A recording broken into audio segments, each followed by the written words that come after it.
The situation on the ground is different. Before 3 years ago to what it is now, it is completely different. I wouldn't want to speak about human rights, but life is completely different for both the men and the women of Afghanistan, because a lot of women are only allowed to work in four sectors: in health, in education, in aviation, and in media. Besides that, they are not allowed to go to normal jobs. So that's one issue. A lot of them are at home, and it also pressurizes the men on the other side, because they have the burden of providing for the families. So overall, for World Vision, the impact is on the families of Afghanistan, and the levels of food insecurity, malnutrition, and also the high levels of unemployment, which has affected Afghans across the country. We've also heard reports that the Taliban's presence have been welcomed in rural areas where they've been able to restore peace and prosperity as well. Is that what you found? That is correct, because if you look at security incidents from what was happening 5 to 3 years ago, you had about 300 to 400 incidents a month. Now we have between 3 to 10. That's a significant difference. Areas of the country that were closed for the last 40 years are now accessible. We are able to reach very vulnerable and remote communities that have not been accessible in the past. So that for us is a real win, and we're able to really try to make changes in those very remote villages, because most of them have not had assistance at all in previous years. Well, Thamindri, for the first time in a long time, Afghanistan is politically stable. You know, the Taliban is secure in their position as the government of the day. Is it time now that Western governments and aid organizations perhaps reconsider their isolationist policies and maybe start to engage with the Islamist rulers? What I feel is engagement is definitely the way forward. It doesn't mean acceptance. It doesn't mean that you promote the values. What we need to do is to make sure that the poorest and the most needy people in the country have access to what they need. That is the most important thing. It's regardless of government, regardless of everything, we need to make sure. What I would say is engagement is not recognition. Making those first steps, making those moves towards understanding and reaching a common ground should be a way forward.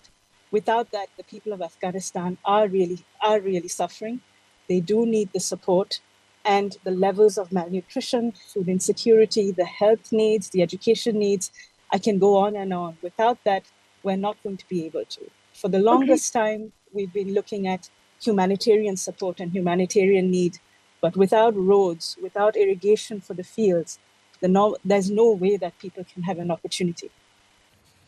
Thamindri, I do wonder, though, whether does engaging mean having to compromise on certain issues that are contrary to liberal democracies? Have you had to compromise in some way just so that you're able to deliver humanitarian aid?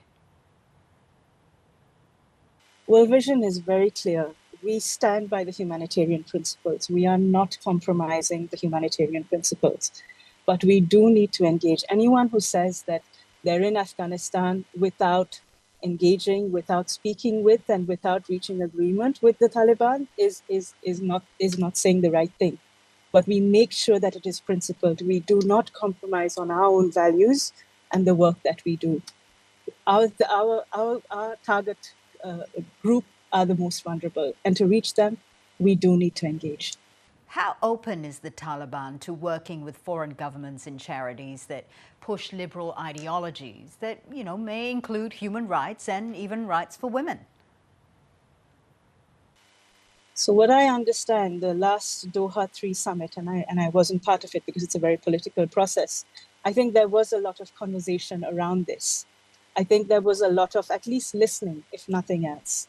I think and I wouldn't want to speak for anybody, I think everybody is looking for the development and the prosperity of Afghanistan, if not the prosperity, at least the development, so that every individual has a right to just the basics. And I think one of the things that we are continuously asked is, why are you not doing development? Why are you not doing longer term programming? Why are you not helping us with roads and hospitals and, static hospitals, buildings? So for us, it's very important because we see the change that the little that we do is able to make. the levels of, women surviving childbirth, the numbers of children having access to education, the access to water.